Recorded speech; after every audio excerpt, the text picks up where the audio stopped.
Bridge Channel 8, keeping you informed on events in your community.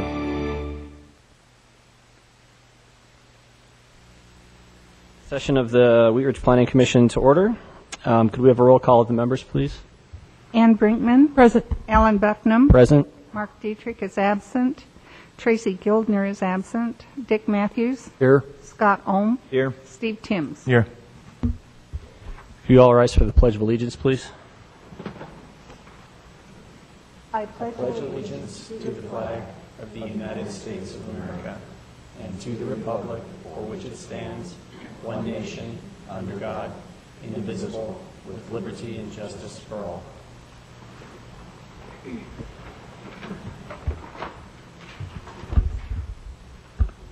I move to approve the order of the agenda. Second. The call for a vote, please. And that motion passes 5-0. I move to approve the minutes of the February 2nd, 2012 meeting. Second. Vote, please. And I don't think I got it turned on quick enough. Could Commissioners Matthew and Bucknam vote again? And that motion passes 5-0. Thank you. Okay, next on the agenda is the public forum. This is the time for any person to speak on any subject not appearing on the agenda. If you're here to speak regarding the case before us today, you'll have that opportunity when we hear the case, which is coming up next. Meredith, was there anyone signed up to speak on anything else? Okay. Great. Next item is case number MS-11-07, continued from February 2nd. An application filed by Carl, I'm sorry, I'm going to mispronounce this, Flagoli? Okay. Sorry. For a 3-lot subdivision plat on property zoned residential R2 and located at 6130 to 6160 West 35th Avenue, presenting for the city. Meredith? All right.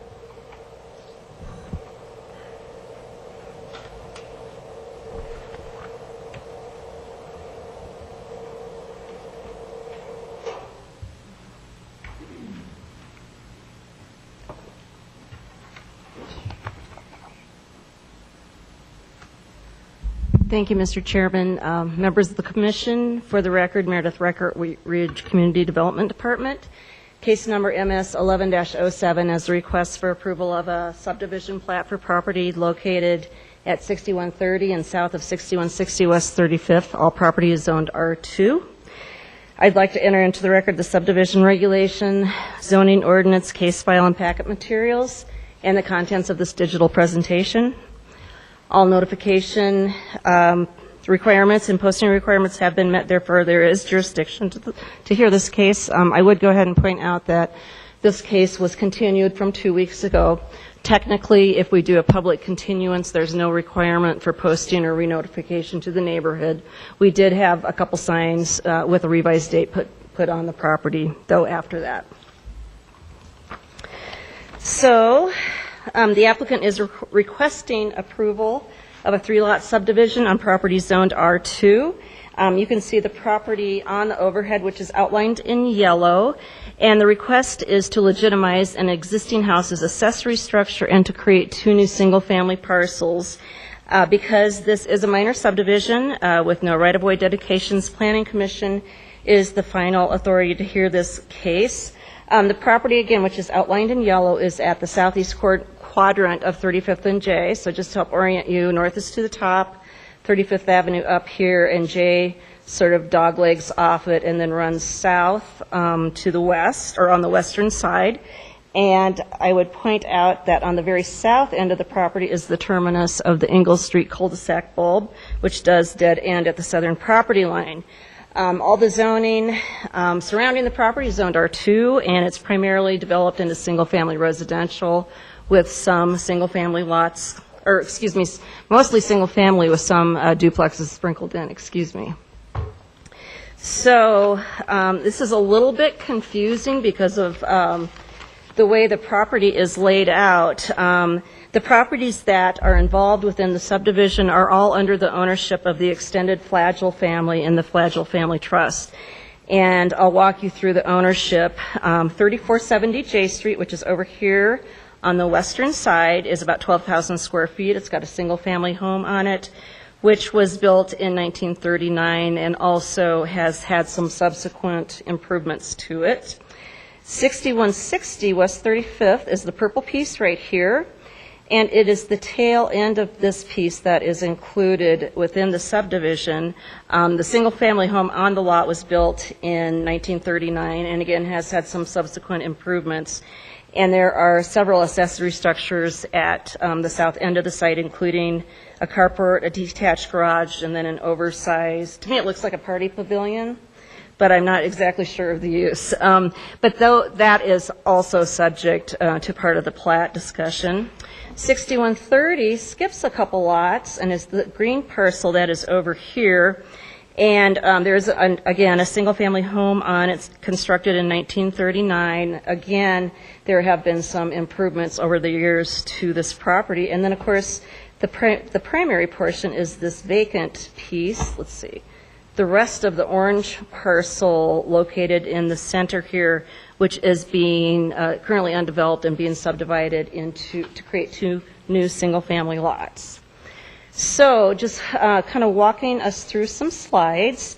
This is one of the parcels that faces 35th Avenue. It's actually the piece that was on the eastern end addressed as 6130. So I'm standing on West 35th Avenue looking south towards the front of the property.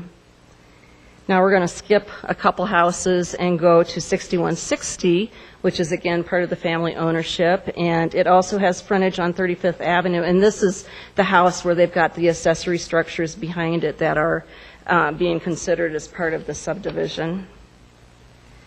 Now I'm on J Street looking sort of northeast towards that existing single-family house that we saw in the picture. Again, this is J Street right in front of me. And now, just south of that, I'm looking directly east to where the proposed private drive would go, and that is south of that house you saw in the picture before, which is over here. This garage in the back is going to be on the parcel with 6130, not to confuse things, though. Now I'm standing on Ingalls Street looking north towards the vacant portion of the lot. This is the large garage with 6130 located on 35th Avenue in front of it. So I'm looking sort of to the northeast. And then this is looking towards the northwest. This is that house on J Street where the access comes off J, which is right in this location where you can see the tire marks. So this is the actual plat that's being proposed. It is a one-sheet document. And as I mentioned, the purpose of it is to consolidate 6130 with the large accessory structure over here onto Lot 3, and then to create 2 new buildable single-family lots sort of in the middle of all of this. Again, Lot 3, which is over on the eastern side, has that existing house with the large detached accessory structure. It took us a while to try to figure out how the plat should work, but one of the requirements of the zoning code is that we don't allow a freestanding accessory structure without an associated primary use. Originally, that's how the garage was built, was as an accessory structure to this house, so we're going through and legitimizing that and combining it into one lot. The other 2 lots, which are lots 2 and 1, are the vacant pieces that at some point will be developed into single-family homes. There is a private drive coming off J Street, which is located over here, which provides access into the subdivision. And there are various utility easements in this location, which we have reviewed and are in the process of trying to get recorded, as well as a water line easement and an emergency access easement at the cul-de-sac bulb from Ingalls. I know this is kind of hard to picture, so what we tried to do was to take the aerial photo and superimpose the subdivision on it so it's a little bit clearer. So this is really just the plat design overlaid on top of that aerial photo we were looking at before. So again, we've got lots 1 and 2, which are going to be the vacant parcels and eventually built on with single-family homes. Tract A, if I can find my cursor, is located in this, and the primary intent behind that was to include some of those accessory structures which encroach onto that lot and to allow conveyance back to make everything all nice and in conformance. We have included the city standard utility easement and general reservations on it, and although there are no right-of-way dedications required, there are several easements on adjacent properties which make the subdivision work. That would include a water line easement that comes from J for the water line extension into the property, the access easement, which also occurs from J Street, and then over off the cul-de-sac bulb, a utility easement and an emergency access easement for water line extension, again, into the property, and also for a secondary access for the fire district. One point I would bring out is that we do allow access off private drives. However, they are supposed to be 20 feet in width, and the easement that's coming from J Street is a little bit substandard. They're only showing it as 15 feet. And in order to meet the city's standard, it does need to be widened to 20.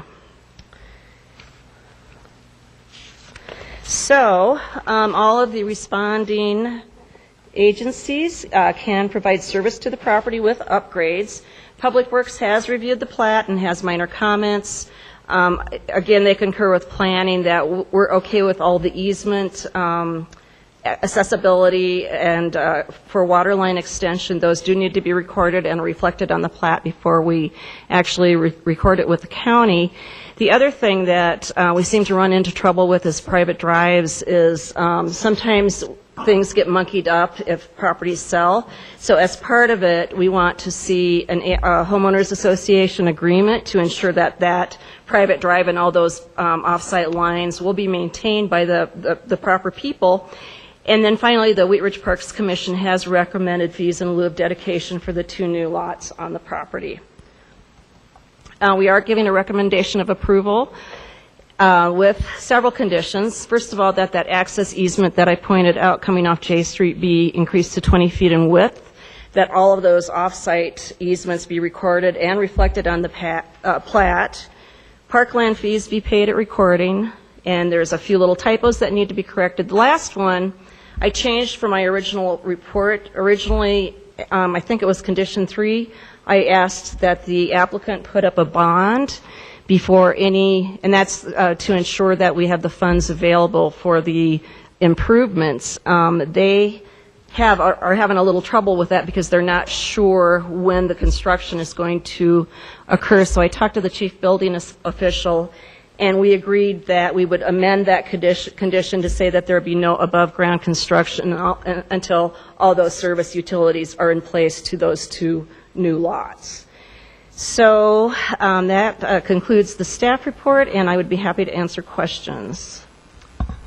Questions for Meredith? Scott? The first question I have is, I guess just to familiarize myself, is 6160 part of the trust? 6160 is part of the trust ownership, and that is this lot over here. Okay. Was there never application for a building permit? And how did the building permit get approved with the structures like on the property line? Because typically that would have been some probably small sketch type that would have showed the property lines and here's the offset. Well, and quite honestly, Scott, kind of before now, we don't have a real firm absolute survey document requirement for accessory structure construction. The owner is typically kind of on their own to make sure that the improvements occur on their own parcel. These, however, do happen to extend over, and that's why that tract is being created so that they can be conveyed back. And then will Tract A ever need some type of access easement with one or more of the properties? I don't know that it'd ever be, it seems like it's really part of 6160 now. It is part of 6160, and they just wanted to ensure that they were able to still use it. So. Ann? So I'm interested in why the access easement off of J is being used for both Lot 1 and Lot 2 when I could see it only servicing Lot 1, thereby avoiding HOA fees, and the bulb feed Lot 2. Well, that was, again, there was a lot of discussion about how these lots should be accessed. I think I'll probably defer to the applicant to be able to address that because we looked at a lot of different things, and they had several options as far as how they would get in there. But you're comfortable with this private drive supporting 2 properties and an HOA fee versus a bulb access? Or the city is comfortable? Let me just say that. We are comfortable. We allow up to 4 dwelling units on a private drive, and as long as we've made appropriate allowances for maintenance, we feel comfortable with that. But like I say, I'll let them talk a little bit about more what they had in mind when they started negotiating all the easements with the adjacent property owners. Okay, and then one other question. Again about the bulb, the Ingle Street bulb. You said that it was going to be there for emergency access only? Correct. Mm-hmm. Okay, thank you. Dick? Yeah, I have a question on some of the surrounding properties. That lot at 6138 looks awfully small. Is that currently a non-conforming use? It's probably not a non-conforming use because it's a single family. It probably, though, is a non-conforming lot in that it looks like it's less than the standard for our R2 single family properties. Yeah, but that's not a part of this subdivision. It's not. And 6154 is not a part of this subdivision. That's correct. Steve, any questions? Good evening. Hi. Can you explain for us or point out the existing, where the existing lot lines are in this area? Is it the only one that's currently just to the west of the accessory garage? Let's see. I guess how many lots exist now? Okay, let's go back to, let's see. I'm trying to get back to the, just a second.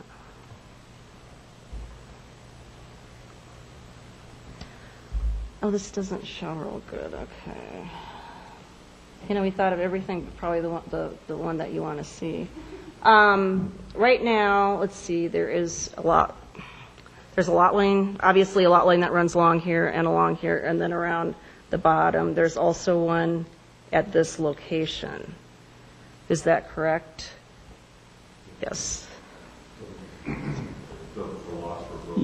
Yeah, it's bugged. There have been, what has made it confusing is it's almost like a family compound where there were all these lot lines, and back sort of in the 80s, there were a lot of switching and swapping of parcels by deed, which was allowed in the subdivision regulations. So when they came to us to try to figure out how to actually get this thing right, it took a lot of iterations, and that was because of it.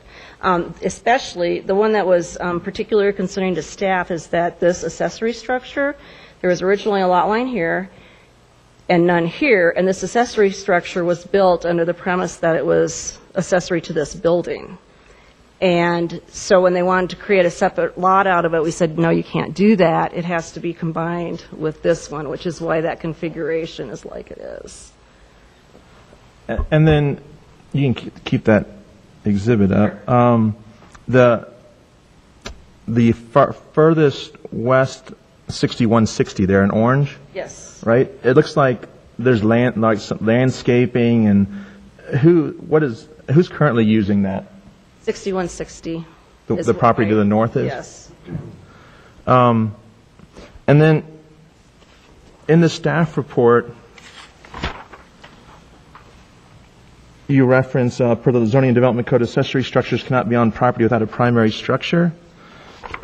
Isn't this creating this Tract A basically doing that? We're creating my question is, number one, is that true? But number two, if the purple and green and orange are all under the same family trust, why are we not doing a consolidation lot with all of 6160 at this time to avoid a non-conforming? That is a really good question that I will defer. Now, I can answer your question about the tract. The idea of the tract, because there is this encroachment you can see right here, the tract is being created so it can be conveyed to the purple lot. So it's actually all on there. But at this time, it would still create non-conforming potentially because of that existing lot line between the Tract A and the lot to the north. Oh, we're trying to fix it? Right. Yeah, so. Okay, all right. That's all I have. Ann? I just have one more question. Say everything goes through as it is right now. 6130, that really nice long one, yes. Is it possible that in the future that could be subdivided and that accessory structure become, because the lot, I have to be quite frank, the lot that they have planned for that is awfully big for that accessory structure.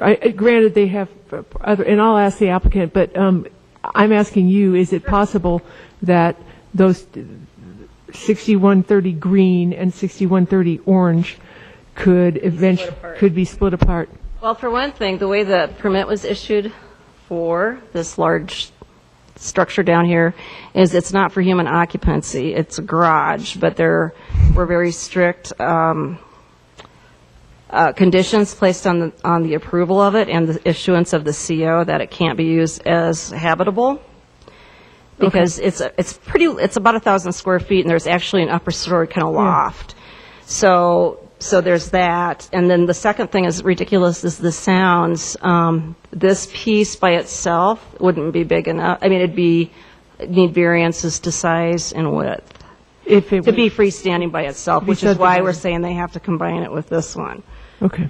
I was just, and I'll ask. That's a really good question. I could see, yeah. Okay, thank you. Meredith, in terms of the emergency access easement off of Ingalls, what would that entail in terms of size, in terms of fencing, non-fencing? Typically, emergency access has to be at least 20 feet in width. It has to be hard surfaced of some sort. And it does need to be, if it's gated, it needs to be some sort of breakaway gate or lock, gate that can be snipped. And the Wheat Ridge Fire Department has taken a look at this, and they are okay with it. So they're okay with it as it stands now, or would there need to be improvements made to the fencing? I would suspect there would need to be improvements. You saw my picture. It's like just, there's already it's like a low picket fence. And there's, I believe, existing access for the property just to the south of that middle 6160 there in the orange. Right here. Yes. So that would serve as the de facto emergency access? I would think there would have to be some improvements that have to occur to this to actually, they don't want to go across land. They obviously need some sort of suitable driving surface. So there would be something that has to happen down in here. And the burden for those improvements would fall on the owners of the property at 6160? Yes. Okay. In terms of are there, just refresh my memory, are there signing requirements, for example, where the access road for this subdivision spills out onto J Street? Are there any signing requirements in terms of stop sign or anything like that just in terms of public safety? Is there anything we need to talk about quite there? Honestly, we haven't discussed that. Typically, on private property, the city doesn't sign. Okay. I would suspect that the owner would want to put some sort of sign up that not that restricts turns in, but indicates that it's a dead-end private drive and no public access. That's more something for the HOA to discuss amongst themselves once Correct. the land is subdivided? Okay. Let's see. And in terms of So in terms of the plat, what needs to change on the plat here before it's approved? That 20-foot access is the main thing. What were were any of the other typos significant on here that we need to know No, about? just some misspellings that just we'd like to have cleaned up before we go to recording. So primarily, it's making sure that access is at least 20 feet in width versus 15 as they have it shown.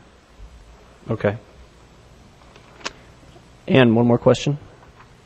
Go ahead, Steve. Falling back on the bulb, if the applicant decides after a while that he would like to have access more than just emergency access for 6160, they wouldn't have to come before the city to do anything. They could just improve the access and go, right? Well, technically, there's a gap. If you look at the way the property sits, there's a small gap between here, so there would have to be some sort of extension of the right-of-way. Like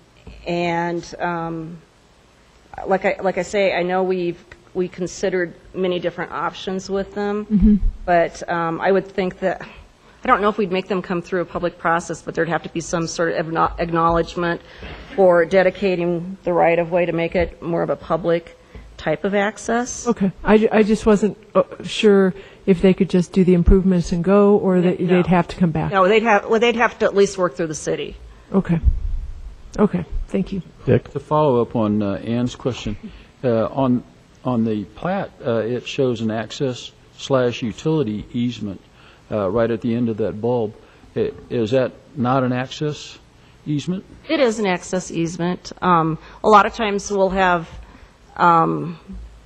not exclusive easements. They'll be combined because typically you want to put your utilities in where your road would get, or the hard surface would get extended. Is that what you're asking, Mr. Matthews? Perhaps I'm not. Well, can a road be installed across that access easement? Can a road, well, the access easement, the intent of the access easement, that it be a drivable surface. Right. So are you asking, can it be essentially made into a road for regular use? Yes. Is that what you're saying? Yes. I think that's, Regular use? yeah. If it were to function, again, if it were to function as a true dedicated public street, there would be specific street design they would have to meet as far as pavement widths, depths, and widths to ensure that they could withstand continual traffic in and out. I doubt very likely that will happen, and I don't particularly think the neighbors want that to be a full-blown access either, or a public street extended up into there.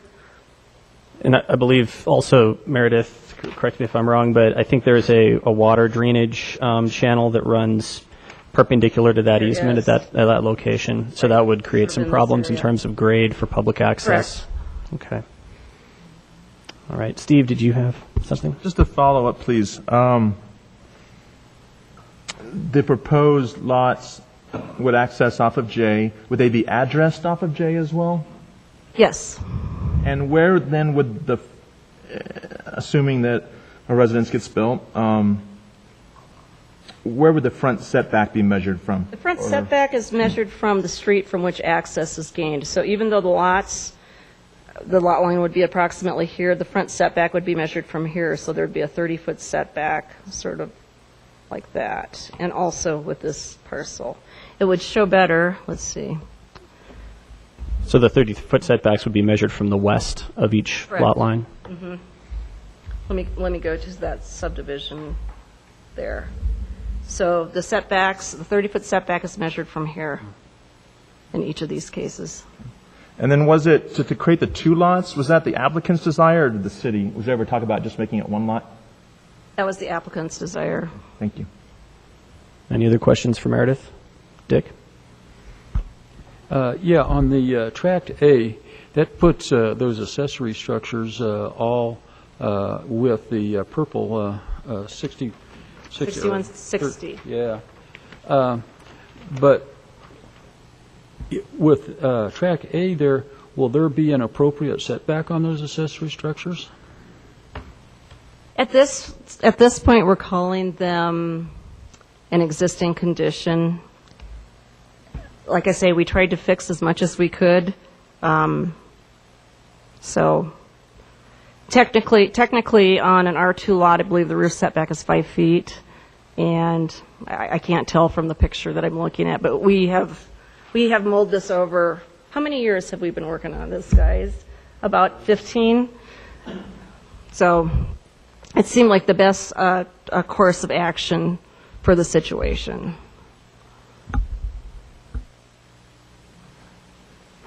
Other questions? It looks to me like, just looking at this, kind of eyeballing it here, seeing where the outline of the framed garage is and so forth, noting that the tracked depth from north to south is 15 feet, that at least some of those structures, the more substantial structures, are going to have a setback of about half that at least. So hopefully there's 7.5. no issue there. Okay. Okay. If there are no other questions for Meredith, thank you. And could we hear from the applicant? If you can come up and give us your name and address, please. My name's Jerome Flagel, and my address is 6130. It's the narrow lot that's being added in there, that real long property. My wife and I originally bought that house in 1989. And at that time, all the properties extended the full 330 feet across 35th Avenue there. My father and I then bought the house at 6160, I take that back. My father then bought the house on J Street. Then my father and I bought the house on 6160 for them to live in. At that time, the owner just to the east of the house that my father owned was a very good family friend, and he's the one that talked my father into buying his back lot and the neighbor's back lot to create that tract. And at that time, the city allowed a lot extension. So in other words, a back lot extension. So at that time, it was understood Glenn Gidley counseled us on how to do that. And so we added on to the lots from J Street. And that's how that was all done. Let me backtrack a little bit. That garage that's on my property, that was originally on my property, that was all permitted back and done before this had happened. And then Glenn counseled us on how to make that one lot. Well, so that's what we did. And then we were going to subdivide that back in the early 90s. The engineer that we hired at the time came back and said that there was all these overlaps. He blamed the city of Wheat Ridge for all these overlaps. He said that there's a 4-foot overlap on the south line and that there was an overlap on the east line. And we had hired the guy, he told us the problems, and he ran away from it. So we kind of backed off of it. When my father initially bought the lots, he was going to create multi-units, duplexes on it. Then when that fell through, it kind of simmered. The family, my sister then moved into the other house. It kind of became a family compound.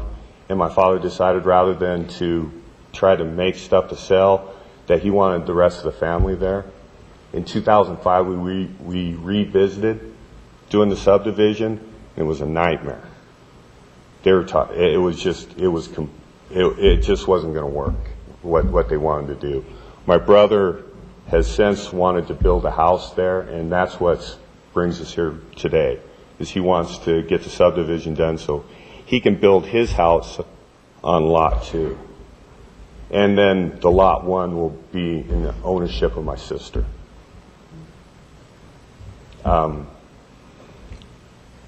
That tract A, I wish I had it to do over again. My father retired. The landscaping that you see there was more out of boredom than anything else. The garage does have the proper setback off of the property. That the party house that she's talking about is up against it. Like I said, if I had it to do over again, there was no reason to encroach that, is what I'm getting at. But the track day, we thought would clean that up. There was also a overlap off of the cul-de-sac on Ingalls, which is going to get cleaned up also. That was the other property owner was overlapping onto our property. That's going to get cleaned up. To get to the cul-de-sac that, I'm sorry, I can't read your name, Ann was talking about, there's a spite line that runs across there. I can give you a little more history. It'd just be boring. The gentleman that did that subdivision wanted to extend it into those lots back in the 50s or the 30s. The owners told him they didn't want to do it, and he created that spite line so that they didn't have access to that cul-de-sac. The gentleman that we're getting that emergency access for the road is Mike Halsey. That's under the, back up here. The easement's going to be written that it's for emergency access only, because he doesn't want to open up the cul-de-sac to public use, nor do we really want that opened up. So the access will be written as the access there will be written as emergency access only. And within that emergency access, we're going to bring in the utility for the sewer. We were going to bring the water in, and that's where Sharon gets involved, but Denver Water wouldn't allow us to run the water because it was overrunning, or it was overlapping other things. So then we had to extend into Sharon's little part of that cul-de-sac.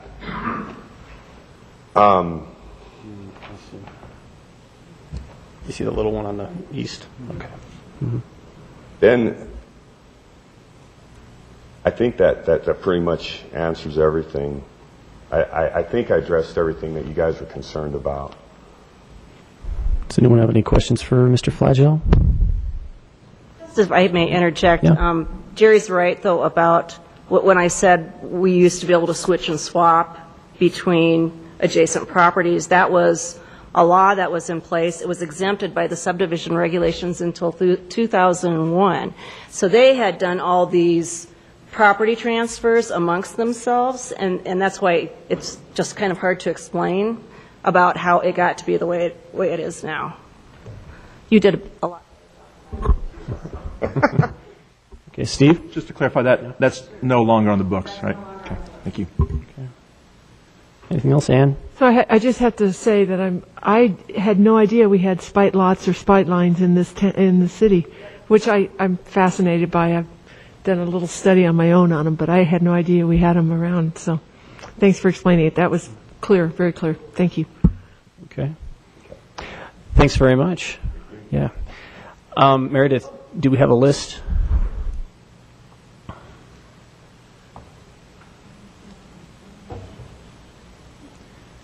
Spite line, I'd never even heard that term before. That's wild. Yeah. Wow.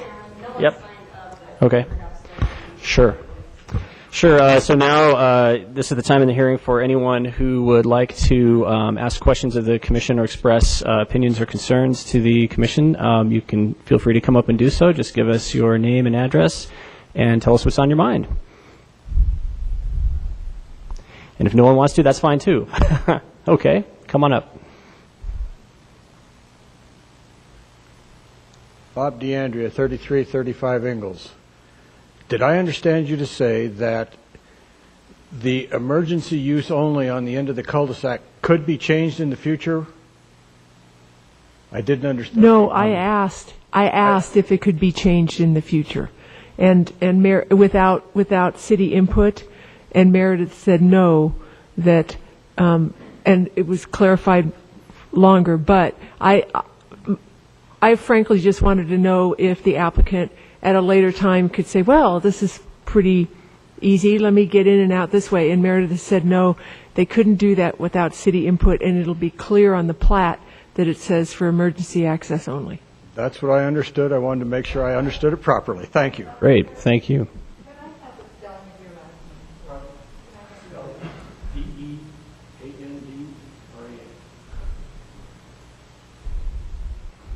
Anybody else? Okay, come on up.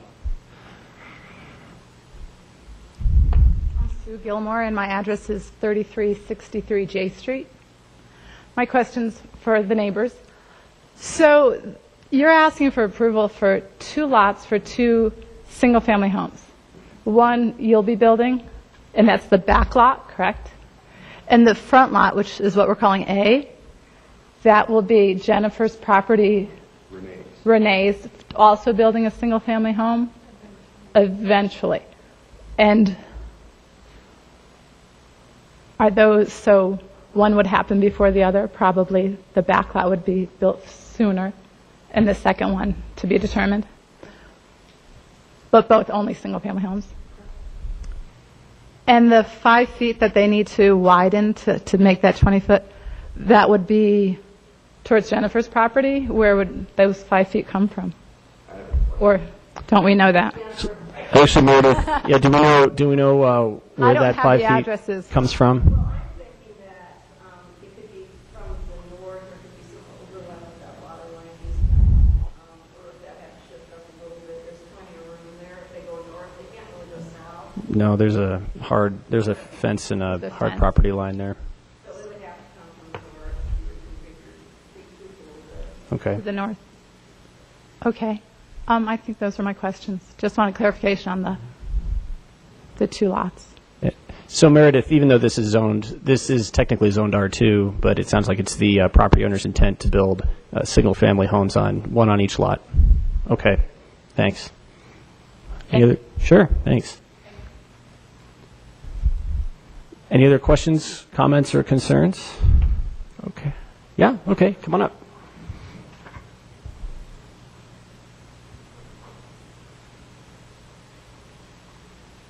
My name is Jim Stedman, Steadman, and we live at 6154 West 35th.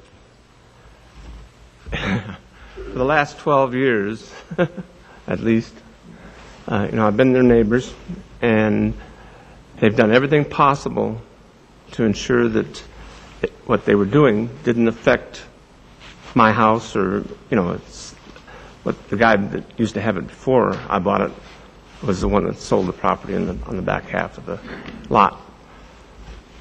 As long as,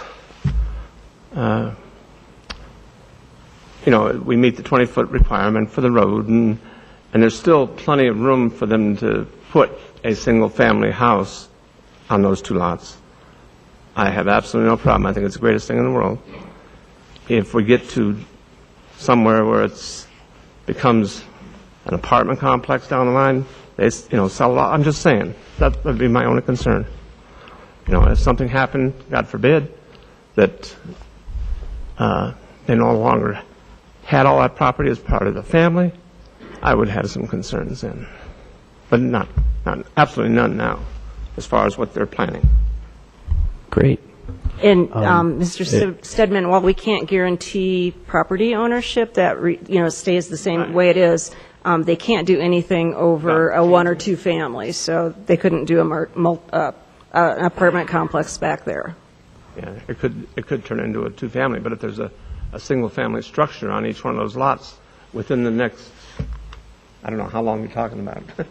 I know one is supposed to be done fairly soon, and the construction will be done by fairly soon. A company somebody's going to come in and do the construction. You guys aren't going to try to do it yourself. That's what I was told. Is that right? Okay. Meredith, to clarify the size or accommodation of that 20-foot access road. In terms of setback requirements and so forth, considering that the front setback for each of those residences is going to be measured off the west side of the property line, the side setbacks are only, 5 feet? So that should allow for plenty of room for that 20-foot road. Okay. Yeah, so that should be no concern. Yeah. Yeah, they're pretty generous sized lots for a single family, so there should be plenty of room. Okay. That's all I have. Great. Thank you. Anyone else? Yeah, okay.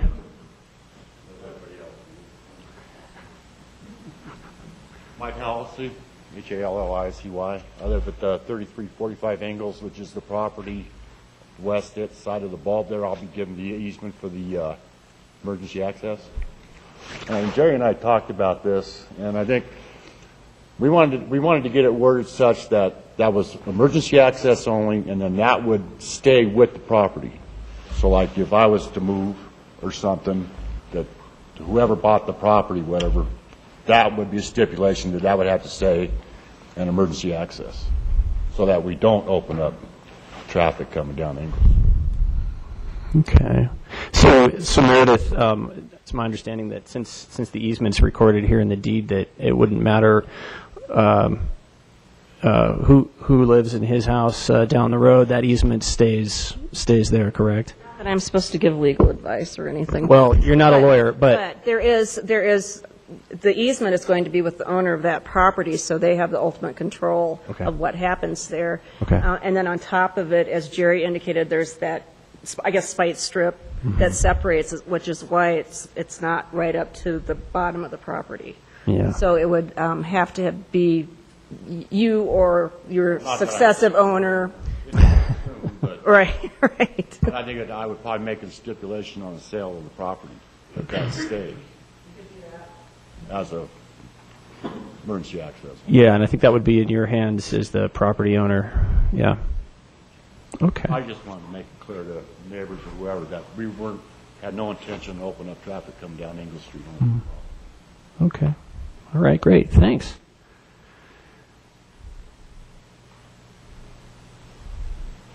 Sharon, do you want to say anything?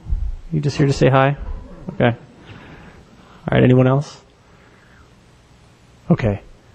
Discussion? Oh, yeah, sorry. To take care of that. Let me close the public hearing now, and we'll have some discussion amongst the commission members. Any other questions for Meredith?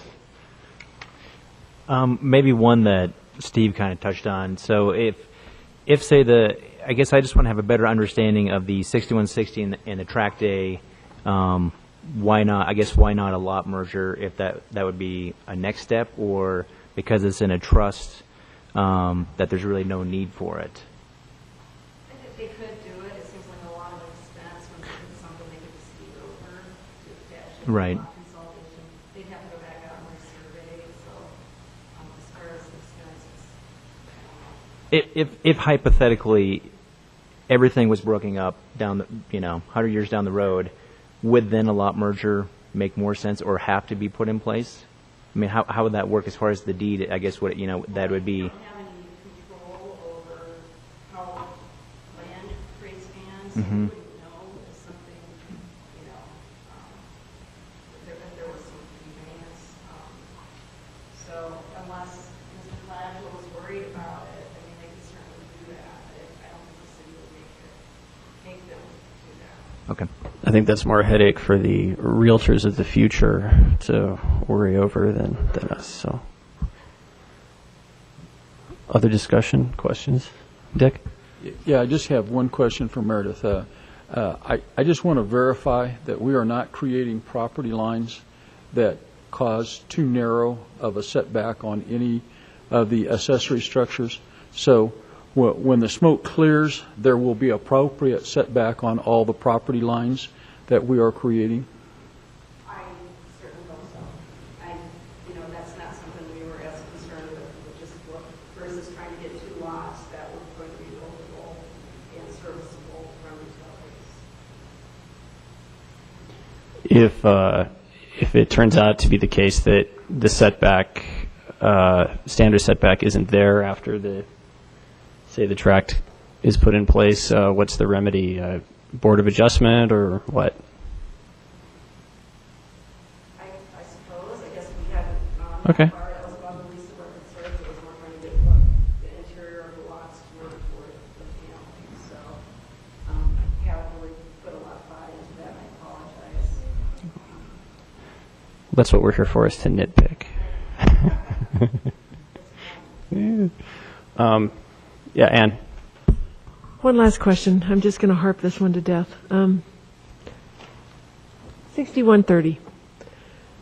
If that accessory structure, barn, garage, were to go away, then that lot could be freely built upon or not now, because there's no driveway to it.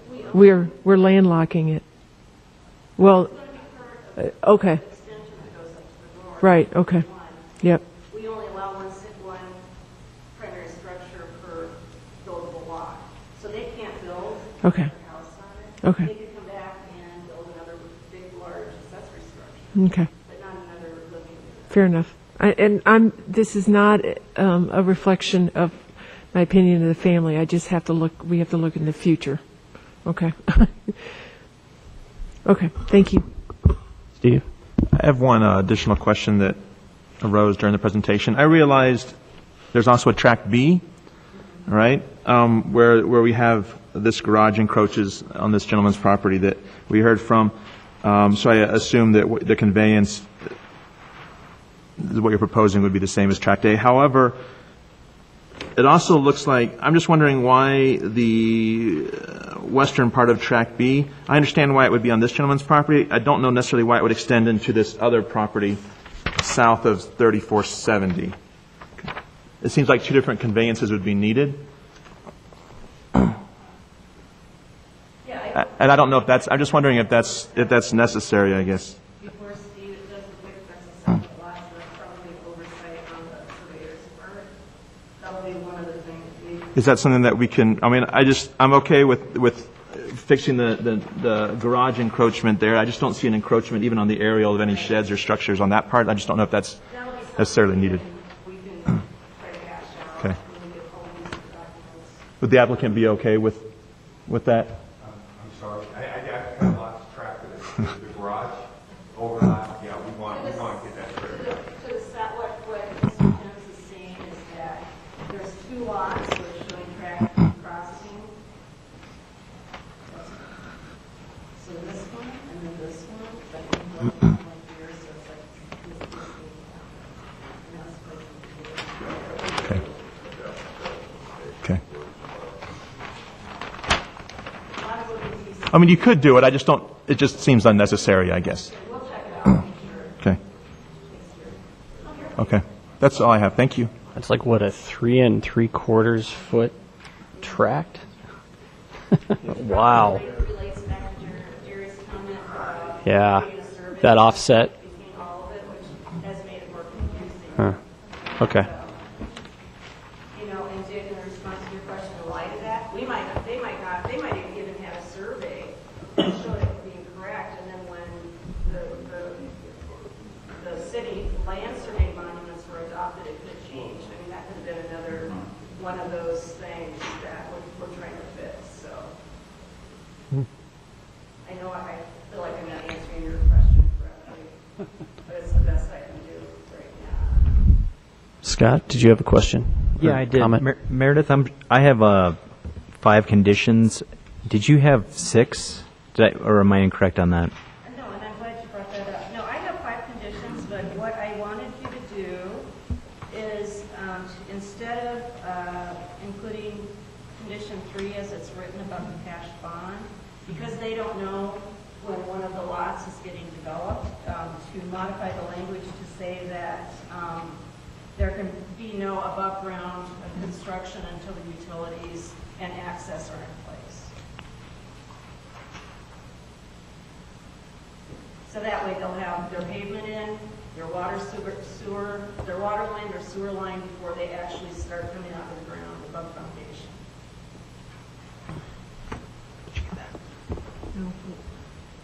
So that was there can be no above ground access until utilities are in place? No, above-ground construction. Okay.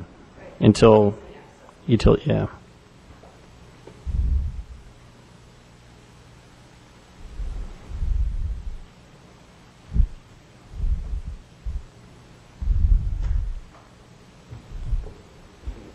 I make a motion? Please do.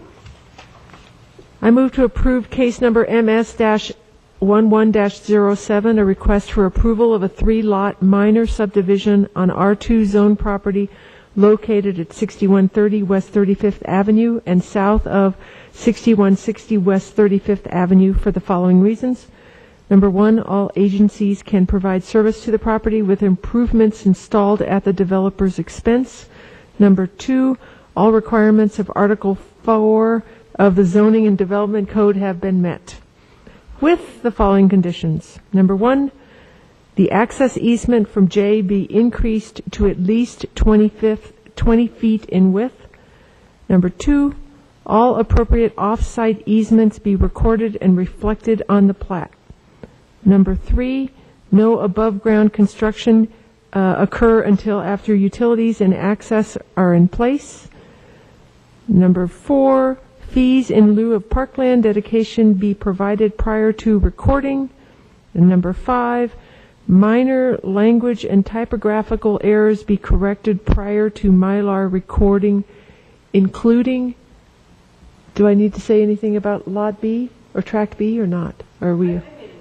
Okay. Period. Recording period. Second. Any discussion? I would ask that the homeowners association be included in that, because as a part of condition 3, it talked about covenants for common elements maintenance be provided prior to recording, and I think the homeowners association is an important part of that. Can we add that condition? Would you accept that? Yes. Yes. We're good. Okay, other discussion? Nice cover. All right, I'll call for the vote then, please. Motion passes 5-0. All right. I'd like to thank everybody for coming out and giving us your input. It's all very valuable. Thank you.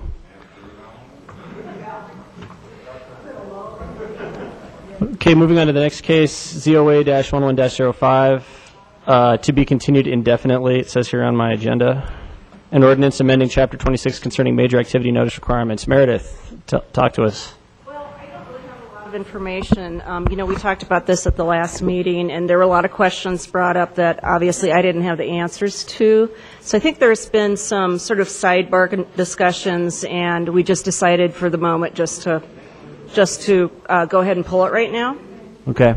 So we're recommending it get continued indefinitely until we can get some of this flushed out. Do we need to move to continue it indefinitely? Okay. Okay. Do we have a motion? I'm sorry, is it better just to move to withdraw it, I guess? I mean, is it?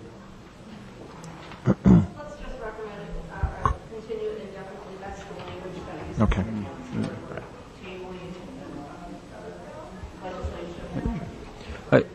I move to continue indefinitely case number ZOA-11-05, an ordinance amending Chapter 26 concerning major activity notice requirements.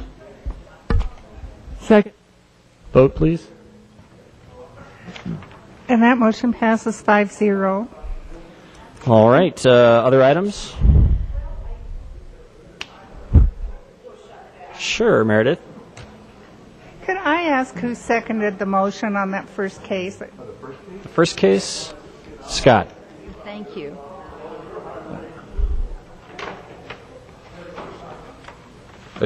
I have another item that is absolutely not related to the Planning Commission. In case anybody didn't know it, Louise Turner passed away a week ago, she was the first city clerk, and she was active in the community for as long as it's been a community. We have a park. Actually, I appreciate you doing that. I was going to mention it to folks, too. And as far as I know, they don't have a service schedule. If people are interested, though, maybe I could bring a card to the next meeting, we could pass it around. She really put in a lot of soul and heart into the city, so. That would be great. It's my understanding Amanda Weaver, who is very close to her, has put in an application to be on the Planning Commission. Actually, I have an update for all of you on the new appointments. District 1, we've got 3 candidates. One of those is Brinkman, of course, Monica Duran, and who ran for council last year, and then also sort of a newcomer named Sally Banghart, who's been attending a lot of the 38th Avenue meetings and is trying to break into politics. Let's see, District 3, we have Tom Abbott and Amanda Weaver, who is the person who took over the property that Louise had. That was Ernestine Williams, and she's big in the urban ag, teaches at Metro and so on. And then District 4, we do not have any candidates yet. Mark is giving up his seat. They have suggested to City Council maybe they appoint somebody out of district, which I guess they can do. So we will not know until February 27th when the appointments are made. I have no insider information. So Tom Abbott's leaving the Board of Adjustment? they're not busy enough, he said. So. Wow. Okay. Well, that sounds like a great set of candidates, so I'm looking forward to that. Any other items?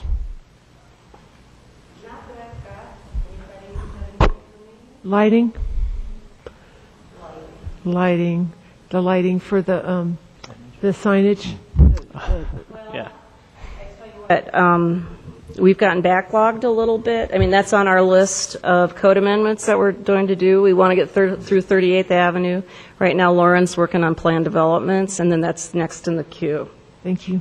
Sure, as are subregs, which sometimes these cases are the hardest ones, even though it seems they should be so easy. At this time, do we have any cases scheduled for March?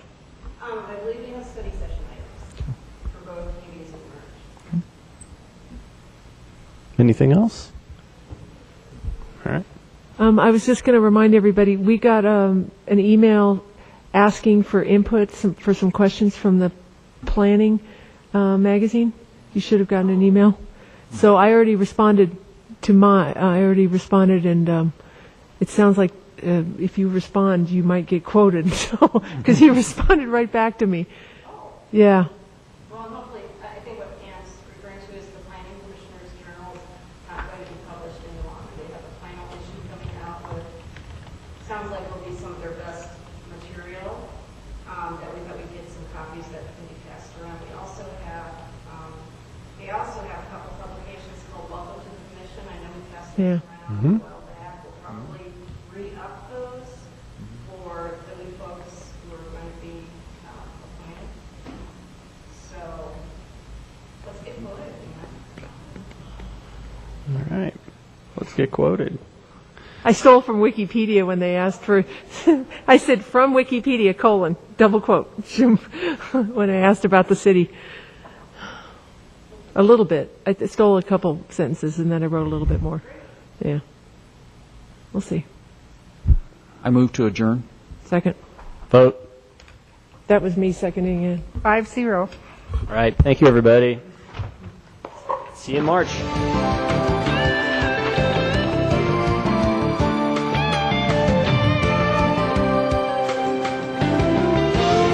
Wheatridge Channel 8, keeping you informed on events.